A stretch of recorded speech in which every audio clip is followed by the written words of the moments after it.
Hey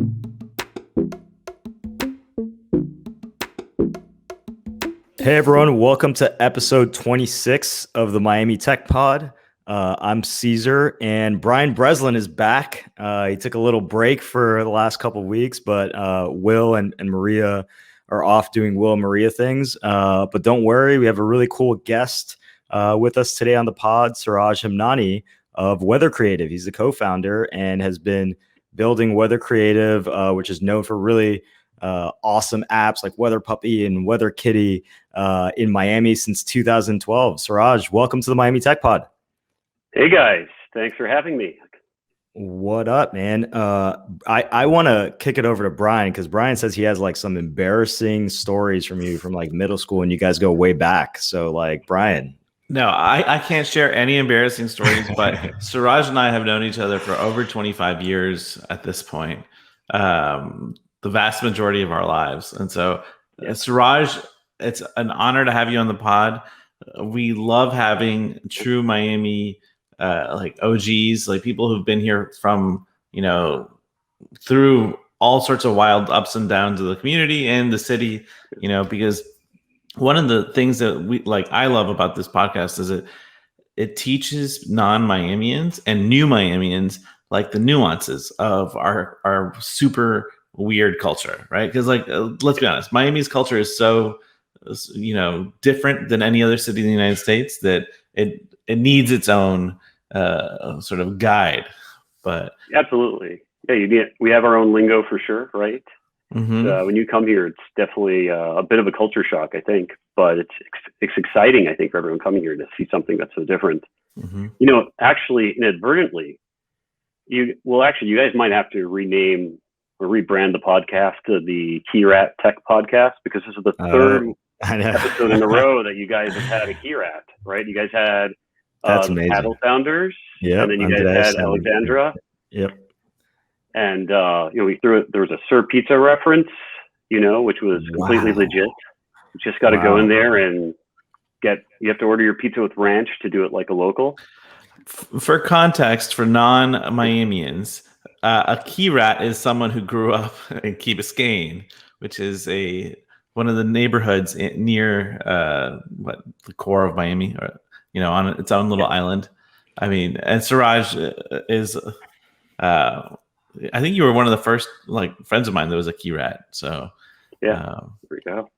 We had a contingent at our middle school. We all got bussed over at God knows what hour. Brian, you would totally, if you would have listened to the last episode, we explained what a Key Rat is. But thanks for everybody. Not everybody listens to every episode, including me. That's a good point. Yes, we see the metrics. Right. Not everyone listens to every episod, but good save, Brian. I listen to every episode because I'm in every episode because I don't take weeks off. Boom. Oh, that cuts deep. But yeah.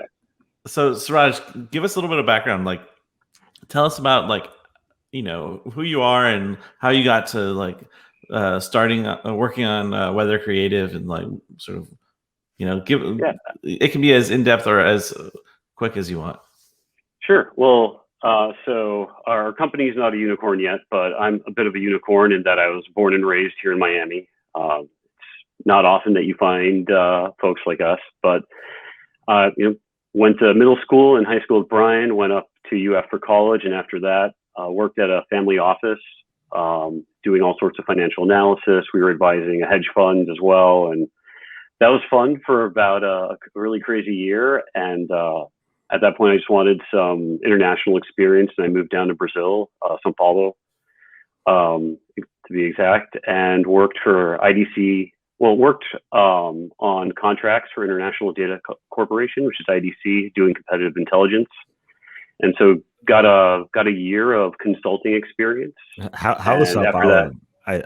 To not to interrupt you, but just so you don't move past that, because it's such a chaotic, large city, right? Can you tell our listeners who maybe haven't been what your experience was like living there? Well, so I didn't speak Portuguese at the time, which was fun, pretty crazy. And I went down there. It's pretty, very similar to Spanish, so you can pick it up fairly quickly. And Sao Paulo itself it's incredible. So like you go to New York and you're like, wow, this is a big city. You see the skyline and you're like, it's incredible, but it's dwarfed by Sao Paulo. Like, right. I think when my first weeks there, I went on a flight on a small Cessna, and I couldn't see the end of the city. Right, we flew around for like 2 hours, and it's just white, maybe 20-story buildings for as far as the eye can see. It's just really an incredible place. There's the density, the energy of the people. I mean, Brazilians are awesome, tons of fun. So incredibly welcoming as well. So it's a place you need to go to. It is the analog would be New York. Rio would be more like Miami. But in general, visiting Brazil is highly recommended. I moved back to Florida and started working for Raymond James, working on real estate private equity deals. We were basically putting together $100 million funds and bringing in institutional investors, underwriting the deals, and building multifamily all around the country. And so I did that for about 3.5 years. And at this point, I had tested out the waters on a lot of different things. And my family is incredibly entrepreneurial. My father, all his brothers, my grandfather on my mom's side, who came to the U.S., I think in the 60s, and, built his own mini empire in New York. Everyone in my community, they all tended to be entrepreneurs. And part of that has to do with opportunity, leaving India at a time where India and Pakistan in the 40s were separated. And a lot of people were displaced and had to leave their ancestral homes and their businesses behind overnight. It was a pretty impactful thing. And so the community I'm from, we're called Sindhis. We're from a place called Sindh. It's in present-day Pakistan. You tend to find just everyone's entrepreneurial. So I think it's just part of the blood in the blood at this point. And so I felt the itch to do something while I was still young and didn't have mouths to feed. And tech seemed like the best way to do it, right? The scale you can achieve with tech is incredible. And so I was super excited about it. My roommate at the time was in tech, and we started our first little venture called Monsoon, which was a anonymous electronic brainstorming platform. And I learned basically every lesson of what not to do during that experience. My co-founder ended up taking a job about a month in San Francisco. Who is your co-founder on that? Neil Patel. I don't think you've met him before. Neil Patel from Kissmetrics?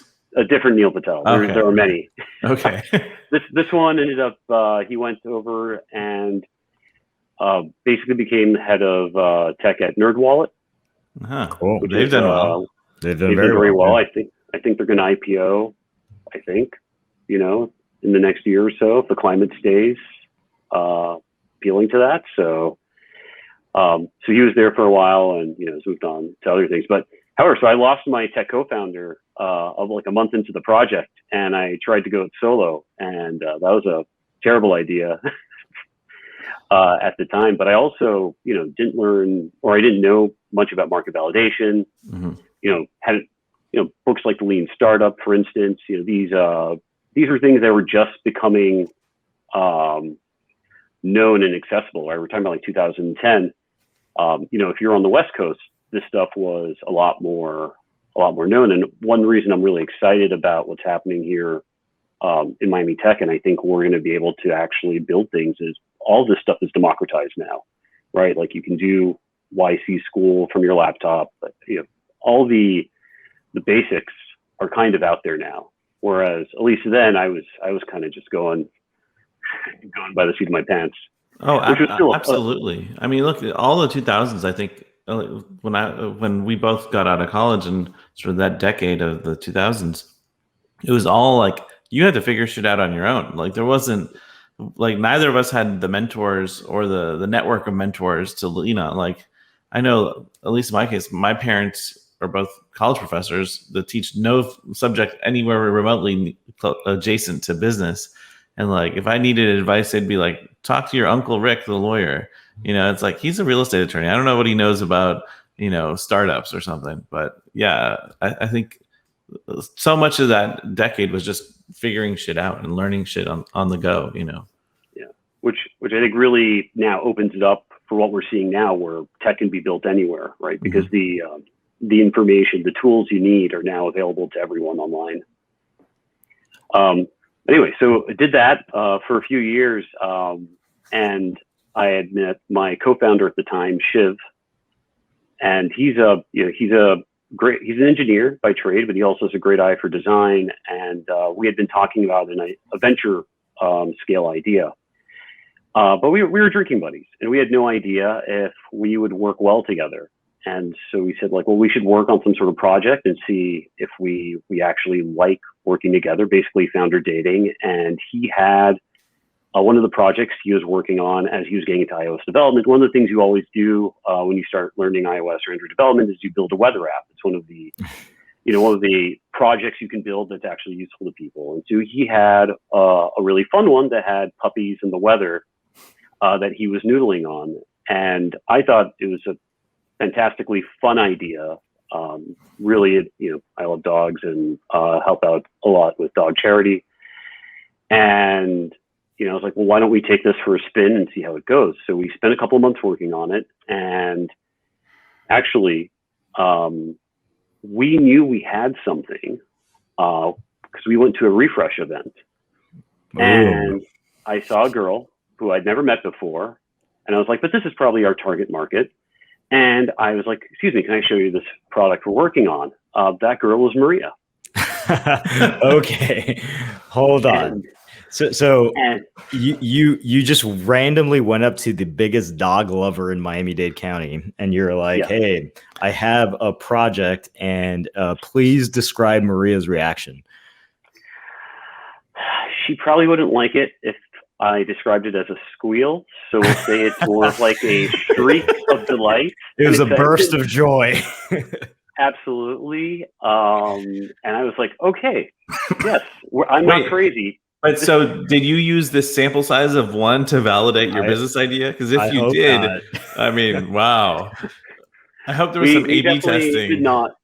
We definitely increased the sample size. However, that let us know that we were, that there was something here. Yeah, yeah. I was hoping Maria would be on the pod so I could remind her. She is gallivanting around Italy right now with her husband. Yes, and the Miami Tech Pod group chat is filled with like photos of delicious pasta and like brick lined streets in Italy. So I don't know if she's gotten her Vespa ride in yet or not, but it's coming for sure. We're expecting it. Well, she deserves the vacation. She's been potentially the busiest woman in Miami for the last 6 months. We agree. Anyway, so we continuing on. We launched the app maybe a month after. We had added some fun features. You could add your own dog. This is Weather Puppy. It was the first one we were working on, right? And we got featured in TechCrunch, which was awesome at the time. Found the biggest dog lover on TechCrunch by combing through their Twitter bios and cold emailed them. What a hack! About this product, and it was. All of a sudden downloads were pouring in, and we were like, wait a minute, we have something here. It's not just us working together. We should see where this goes. And so we kind of scrapped the venture idea we had, which turns out would have probably been awesome. And we, really probably should have pursued that. Wait, what was that idea? Suraj wanted to build an app where you can push a button and get a car, just show up to you and then take you anywhere and disrupt the taxi market, right? Is that? Yeah. Well, that was one of them for sure. So this one, at the time, right, there were no animated emojis, and we basically wanted to create, essentially now would, at this point, be a keyboard app, but a way to get animated emojis, talk smack with your friends, and that was a space that grew massively in the coming years. So we actually, I think we were on to a decent idea then, but this has worked out pretty well for us too. I mean, so, didn't Giphy sell for hundreds of millions of dollars at one point? Yeah. To Facebook, I believe. Right. Yeah. Or most recently to Facebook. Yeah. Oh well. Oh yeah. Look, we all have that treasure trove of ideas that we've said, oh, I should do this. And then 5 years later, you're like, I totally had the idea for Salesforce.com or whatever it was. Absolutely. Yeah, guys, Facebook to acquire Giphy in a deal reportedly worth $400 million, May 15, 2020. Wow. That's incredible. Think about how much more whiskey you could have bought, Suraj, if you had just invented Giphy. That's true. I wasn't hip enough to invent that one though. Yeah. No, but so all right. So timeline wise, so what year was it that you met Maria? Maria this was maybe summer 2012. We launched fall 2012. Okay. So she was the first download. Downloads started pouring in after the TechCrunch feature. TechCrunch was less saturated at the time, right? Essentially, right now I can't keep up. There's literally a new company raising money every hour on there, or that's featured. But back then there was this TechCrunch pop, right? Where you would just absolutely. And what was that like? Did the tech break? Were you guys prepared? Yeah. So, the way the app was designed, most things happened on the client side. And so none of the tech broke. It was great. Very little was happening server side. Only server stuff had to do with our weather APIs really. And that was able to handle scale. So that was done through a third party. And so it was all good. We were just happy. And it was all about keeping the momentum going. We launched WeatherKitty maybe a few months later, and the internet is run by cats or owned by cats, right? And we figured that was the next logical thing, and so we've got that out there.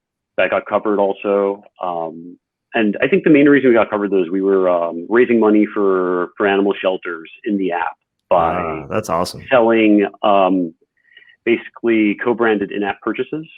In one of them, we would take pictures of the dogs from the shelter, and that's one of the ways we monetized the app back then was through in-app purchases, and then sending those donations back to those charities. So over the 9 years or 8 years or however long it's been, which has done better, kitty or puppy? You know what? I would say kitty's in the lead marginally, but they're both really popular. And so that's surprising to me. I thought one would pull away at some point, but no, that's not what's happened. But this also led you into one of the first influencer marketing sort of things before the Kardashians, before all that stuff, right? You had, if I recall correctly, one of the first influencer marketing deals with a popular influencer at the time, right? Yeah. You want to tell us about that? Yeah, this is true. So there was a dog named Boo, the world's cutest dog on Facebook. And that was another validation point for us, was that there's a dog on Facebook with 4 million followers. Eventually Boo got to 17 million followers, and we ended up doing a licensing deal with Boo. But that was years later. We went to South by, I think in 2013, and Grumpy Cat, the famous Grumpy Cat, was there for a meet and greet. And we're like, you know what? We need to get Grumpy Cat in this app, right? That'll sell in-app purchases. They'll move the needle. And so we showed up at this meet and greet thing, and the line was about 5 blocks. And so we were like, well, this is crazy. We're not going to sit here for the next 3 hours, but we were in the mood to hustle. And we eventually started, since they're all cat people, we started showing them the app and being like, how cool would it be if Grumpy Cat got on this app? And, within basically 25 minutes, we had somehow got ushered to the front of the line by all these kind people who were like, yes, Grumpy Cat should be in this app for sure. And we got to meet the Grumpy Dean, the Grumpy Attorney, the Grumpy Manager. It's amazing, the whole ecosystem around it. And we got Grumpy. yeah, so we got this licensing deal with Grumpy Cat, which was massive for us at the time because Grumpy Cat had a couple of million followers, and that really pushed out our product and helped it grow, right? And so, yeah, the influencers we did. We also got Little Bub, who was another famous internet cat. So this is, we're meeting celebrities, right? Animal celebrities. It's bizarre, and this is, you think about it. I was basically coming back from a banking and consulting background, and all of a sudden I'm on phone calls with the attorneys of pet celebrities. But this was Right. a sign of the times in the early 2010s, as social media was really taking off. How complicated were those negotiations? I'd love to get some insight into that, because usually when you're negotiating with an attorney for a person, they're like, well, my client X, Y, and Z, and they like make all of these general representations of what the client thinks. What was that like? Well, it was very strict because they were, the most of these the owners of the pets had taken on business managers, and the managers were very astute, and they knew they were building brands, and everything had to be on brand. And Sure. so, for the Grumpy Cat theme, we have, which is now its own separate app. You've got hundreds of images in there, and they all have Grumpy memes. And as the Grumpy brand has evolved, a lot of the captions and memes have had to change in the app to make sure that it, fits as Grumpy Cat has become more of a more family friendly brand. So Grumpy Cat passed away, right? The actual cat. And so yeah, did the page or the meme continue after that, or what happened? What happens with these celebrities when they pass? Yeah. So unfortunately, most of the famous internet pets of that era have all passed at this point. Tartar Sauce, which is the real name of Grumpy Cat, it was a girl cat. She passed away maybe at the age of 6, maybe 2 years ago. They live on. It's there's animated content that comes out for them. The fan bases are still very loyal. They're very engaged, and we see it's not where it was maybe at that time, but it's not like it doesn't just drop off completely. And I think these the managers and the owners have worked hard at creating legacies and brands there. Mm-hmm. For sure. This is amazing. And yeah, the whole thing is incredibly bizarre. I think one of the most memorable moments of this whole journey, right, was we were at South by the following year, and Grumpy Cat no longer was doing like a meet and greet where people could come see her up close. This time, she was on a panel, and she was gonna also appear. Okay, a pet panel. Incredible, right? These things are, it's absolutely bizarre. But the big event was she was going to appear like on 6th Street from like a clock tower at a certain time.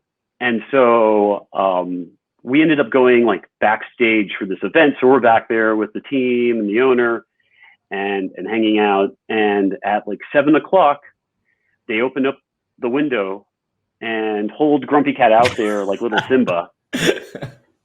And I'm telling you, probably like 800 people are down there to get this look at Grumpy Cat, like an absolute mania. I mean, really, you'd only get this now if I could materialize some sort of Dogecoin and hold it up to the masses. Like, it was a bizarre moment in history. And then Suraj, and one of the most crazy things we did. Suraj brought like Grumpy Cat to Miami. They got a table at Live. Like, it was a whole thing, right? Like that's absolutely. That's how we do it, right? Oh man. So let's kind of talk about the actual business, right? I obviously, you kind of hinted at the ways you monetized it, and you certainly had a lot of eyeballs and downloads and growth. But you've essentially had a extremely lean company, right? I'd love to get your insights on, one, why that was a decision. Two, if it was more kind of like, if it was by design, or you kind of just backed into it. And I especially want to know this because like there's this general inclination for all of these founders right now that are starting companies that think like it has to have thousands of headcount. It has to be, like hundreds of millions of dollars, or if not, I was a failure and successful. I have no idea if you made hundreds of millions of dollars off of it, but like, walk us through kind of the decision to be lean. Well, so when both my co-founder and I left our corporate jobs, the main desire at the time for us is we weren't trying to be filthy rich, right? That was not what we were in, at that time, like 2010 or so, trying to accomplish. The first thing was just to create freedom, right? Unshackle yourself essentially from the corporate world and build some cash flow through a tech product. So we weren't, and again, this was a founder dating project that turned into a company. There was no business plan. There was no idea that this was going to be a massive venture scale business. This was something that we were just working on and turned into a business. And so I don't think we ever really saw a way for this particular platform to be a venture, or these particular apps to be like a venture scale business. We did do some B2B stuff as well. We're using some of the technology we've built. We were about a week away from launching a Barbie weather app as well. And then Mattel had a bad quarter and everything kind of fell by the wayside. So we've had a lot of ups and downs there, but, for us, it was about, building something and building that autonomy. And yeah, if you look at the numbers, right? Like if you build a massive business and, you own, at the end of it, 10%, $1 billion business, that's an amazing outcome. But that's not most businesses. Most businesses that take venture funding, they eventually sell, right? Or they hopefully sell if they don't fail. And then, and you own your certain percentage of it. But we just really enjoyed the autonomy we could have to, one, build whatever we wanted to build, because we really enjoyed the art of what we were building. Like we didn't want necessarily someone telling us what to do.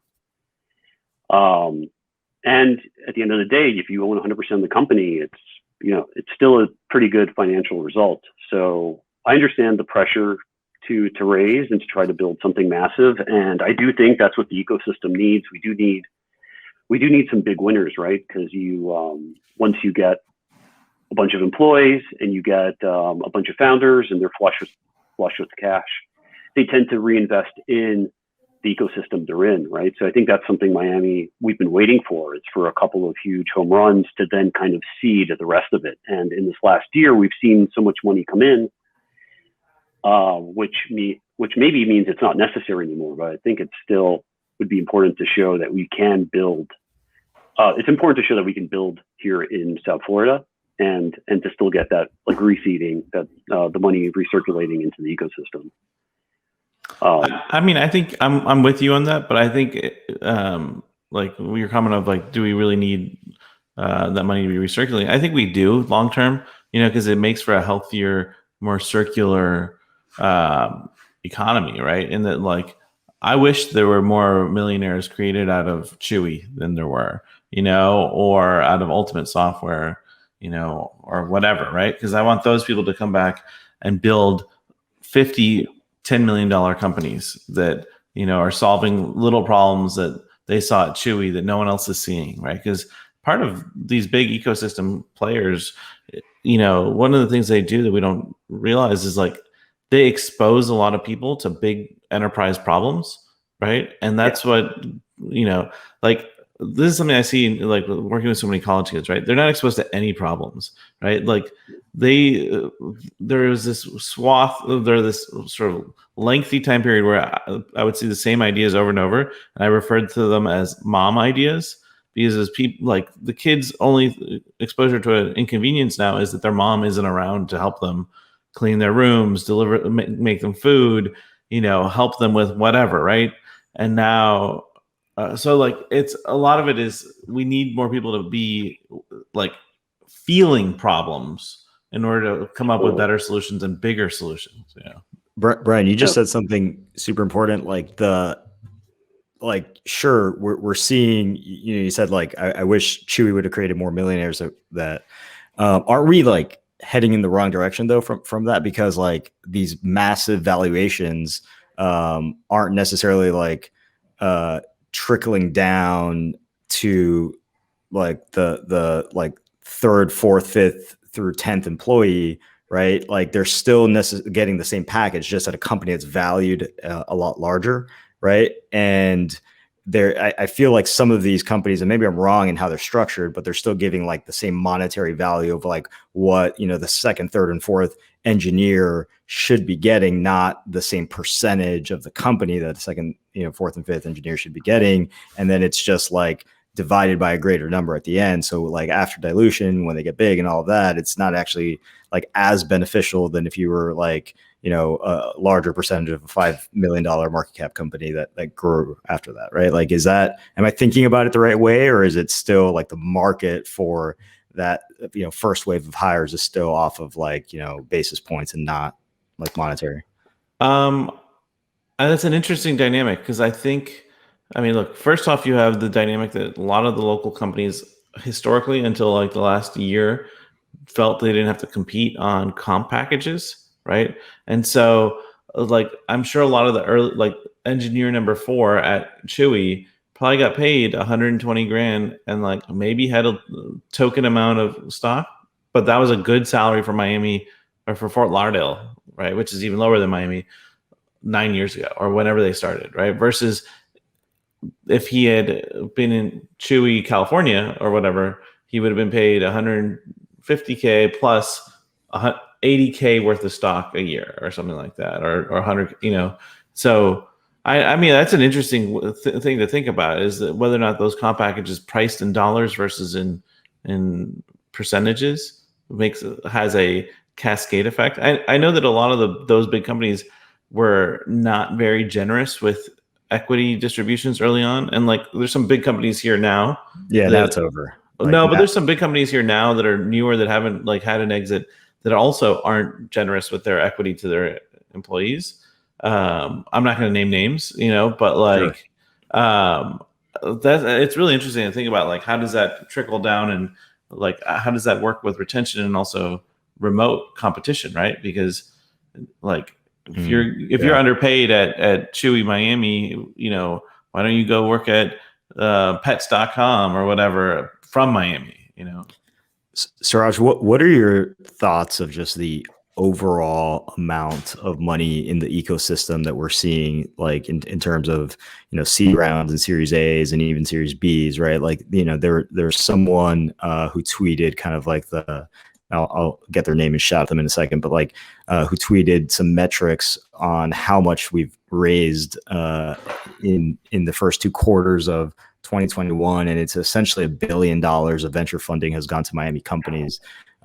Clearly unheard of in 2012, you know, bootstrapping a weather startup, right? But like, what are your thoughts of just like that shift? I mean, it's incredible, right? And it's mind blowing, right? Being here in Miami all these years, seeing lots of hungry entrepreneurs and watching them struggle to get recognized, to be able to even get meetings at times. Watching them finding a way to do it, though, right? There are a lot of companies that have been able to make it happen. It's just always been pretty difficult for them to get started up. And I think that's something we have in South Florida. Is we have talented people. We have very creative people. We do have hardworking people. We have people who see the world differently. And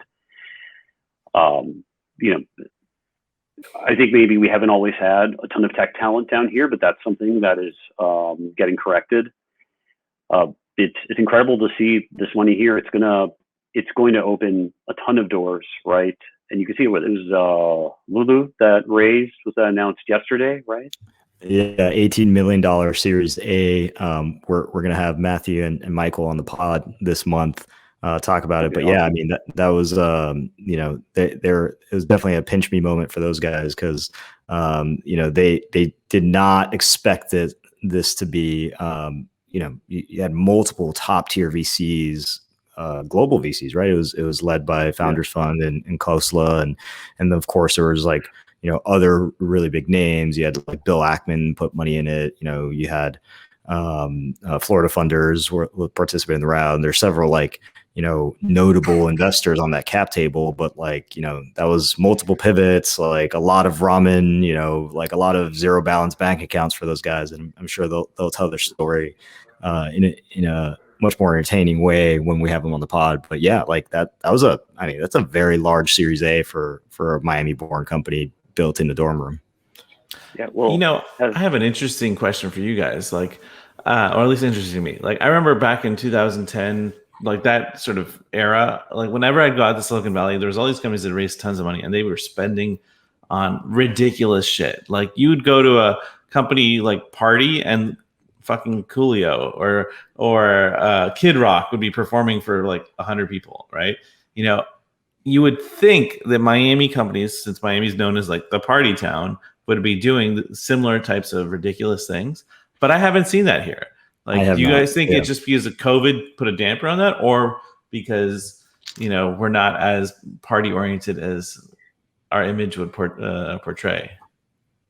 I think culturally, at least the early stage companies that I've seen, like I think culturally they're just like hyper aware of burn rate, and there's been like this like laser focus on it from investors, which is like, send me your quarterly financial reports. Like we want to understand like how much run rate there's left, like all of that. And there's like a lot more pressure on these financial metrics, and like the worst way to get your entire board of investors to turn on you, especially at that early stage, and especially at these large valuations where investors have like a big chunk of that cap table, is to like, hire DJ Khaled for a party, right? Like that's certainly you would think, right? And if you do, there has to be some type of like, smart analysis from the marketing team on like the ROI of that brand play, right? Or the ROI of that activation, and what like, it has to be linked to some type of customer acquisition strategy or something. I don't know, but I certainly haven't seen like lavish spending from early stage companies that raise that chunk of money. Well, so that's definitely true. I think, as we discussed before, right, everyone is so much more educated on this whole process of starting companies, right? It's the playbooks have been written and now everyone's read them. So we're seeing our founders really just being a lot more astute and understanding burn rates, et cetera. The other part of it, though, I believe a lot of those parties back then they're really about talent acquisition, right? You wanted to throw an amazing party because you wanted everyone to know that your company is flush with cash, and you wanted engineers to come work for you. And that was really the siren call, or one of them at the time, to show that you were a company that had a future. And maybe it was a silly way to do it, but that is in reality a big part of it. And it remains to be seen how the companies in Miami will attract talent, right? Maybe it'll just be through equity and pay packages. Yeah, I think you're spot on. I think the other aspect, at least here, could be that raising money was so hard for so long here that people were so focused on like mitigating their burn rates and being lean, and not overspending, because raising was such a challenge. And also there was so much emphasis on like getting to cash flow as fast as possible, versus the culture out there was just acquiring users, right? And so big marketing sort of extravaganza, or whatever you want to call it, made sense over there. But now we're like solidly in round arbitrage mode. We are in, how much money can you deploy to get the amount of revenue that'll get you the Series A, and then the Series B, and then the Series C, and then the Series, like, it is not actually about like growing this really, really big thing, changing the world, and then like, figuring out how to monetize later. It's like, how do I figure out how to monetize like the specific thing that the Series A lead is going to want to look at in order to get the specific valuation that will make me acquirable in 24 months after that. Like, and you can't burn money and do that. Like, you actually can't achieve those things. You have to actually like deploy capital to raising, like, I don't know, it's a good correction, right? Like, you actually have to deploy capital to raising like your revenue to get to that next level. So Suraj, since you've been here for a long time, like, what's been one of the most surprising things that you've seen in the last year in like the Miami startup world? Wow. Well, and to give context to this, right? Like back in 2010, I was going, I guess, hopefully most of our listeners know, Brian is the co-founder of Refresh Miami, which is our local community or our community tech organization. And back then we would go to meetings or to meetups, right? It'd be once a month in a pub somewhere. There'd be 8 guys who wearing glasses, who write code, hanging out, talking about the projects they're working on. And over time, right, over the last decade, what you've seen, much through the hard work of Brian, Maria, Peter, and also just tech catching on, where we would see events where you've got 500 people at them. And so, we've built a community here. But then to see in the last year the community be discovered it's just been awe-inspiring. Really, just seeing, I think, the cash coming in and investing in our companies. That's really just the biggest change, right? Is people believing that the entrepreneurs here and putting money behind them it's just the most bizarre thing, because it was not like that. It's never been like that before. And it's just amazing to see the entrepreneurs here being recognized for at least having the potential to succeed. And now it's about actually succeeding. Like, we have to go execute as a community, and we can't lose this moment, right? We have to go build companies. We have to exit. We need to seed the ecosystem, right? We can't lose this chance.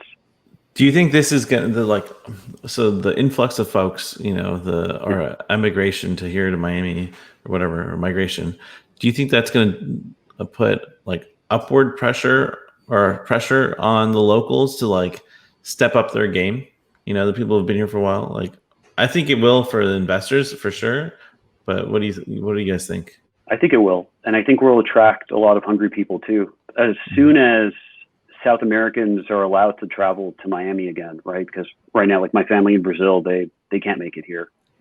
It's the COVID situation down there is pretty poor. But I think seeing everything that's happening and how Miami is essentially, or in a way, the capital of Latin America, I think a lot of hungry people are going to move to Miami and try to build companies and raise here. Yeah, 100%. And it goes to your point on previous pods, Brian, we're becoming a fundraising destination, right? This is, there's a very short but straight line from that trip to, okay, yeah, we'll fund your company, but why don't you build it here? Right. And that, we saw that in Silicon Valley for decades, right? That's certainly the MO of a lot of these investors that are even the ones living here half the time, right? Are actually, throwing that around. So let me just kind of run through the stats here. So Elliot wrote on Twitter, he put a CB Insights graph that shows that Q1, when you break down that essentially $1 billion raised over the months leading up to today in 2021, we had 322 million raised across 42 deals in Q1 of 2021, and then in Q2 we had 44 deals, but 711 million raised, which is absolutely crazy. It is wild to see. Cesar, you had mentioned one other thing.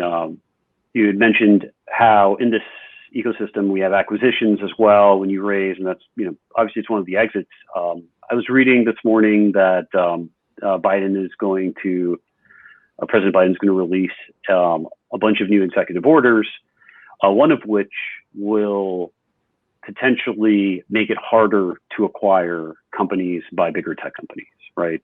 How do you guys think that's going to affect the fundraising landscape? Because at least from the way I see it, most companies hope to get acquired, right?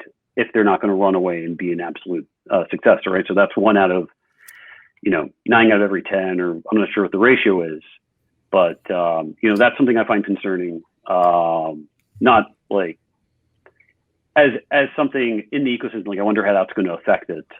Yeah, but my thinking though is like what we're going to see, and then I certainly haven't talked to like my friends in the administration about it, but like what we're likely going to see is like some top level like rules around acquisitions that trigger antitrust concerns by the government, right? Like, and like there is a very, very, very like large gap from most of the acquisition activity that we're seeing, where it's like strategic or acqui-hires and all that, to like, oh, now we're concerned about you creating a monopoly, right? Like that really is targeted at like 10 companies who are hovering in the 500 billion plus market cap range, and less than like the bulk of the M&A activity, I think, right? Mm-hmm. Is it likely going to put pressure on Facebook and Amazon and Microsoft to like spin off some of these companies and or some of these divisions into separate companies, and like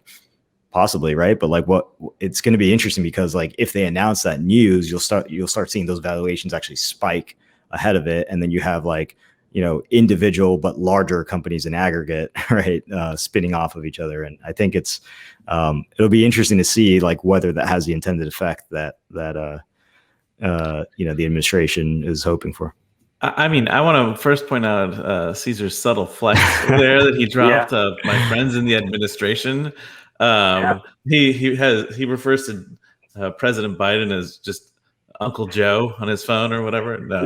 No, but I think, look, there's another interesting dynamic, which is like there's a lot of companies now that are designed to be built to be sold, right? Like there's no other logical outcome for them, right? Like they burn cash, they're effectively customer acquisition machines, right? And like I think we're seeing that with like challenger banks is a good example, right? Like all these the Novo banks or new banks of Brazil, or the others that are like just swallowing up customers left and right.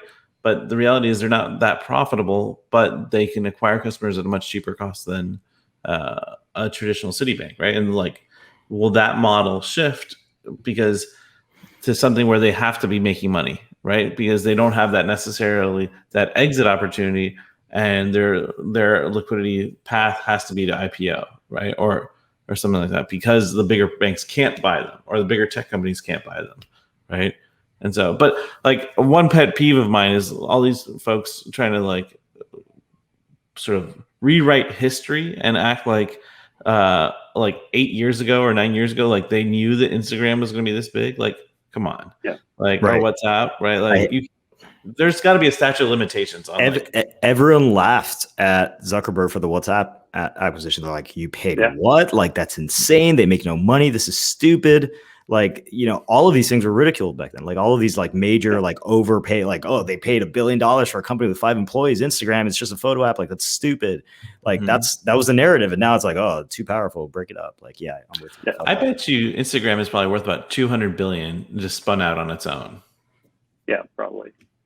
Like maybe more, because Facebook's a trillion overall market value, right? So, which is also mind-boggling, because 10 years ago we would have been like, oh, the only $1 trillion companies are what back then, maybe Petrobras or Saudi Aramco or state-sponsored the Chinese government as a company, and Vladimir Putin, like crazy.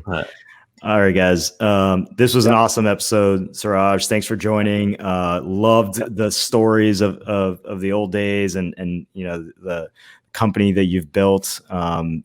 RIP Grumpy Cat. But welcome. You're welcome back on the pod whenever you'd like. This was really, really fun and engaging. Yeah, guys. Great time. Thanks for having me on. It was a lot of fun. Good chatting with you guys. Awesome. This was episode 26 of the Miami Tech Pod.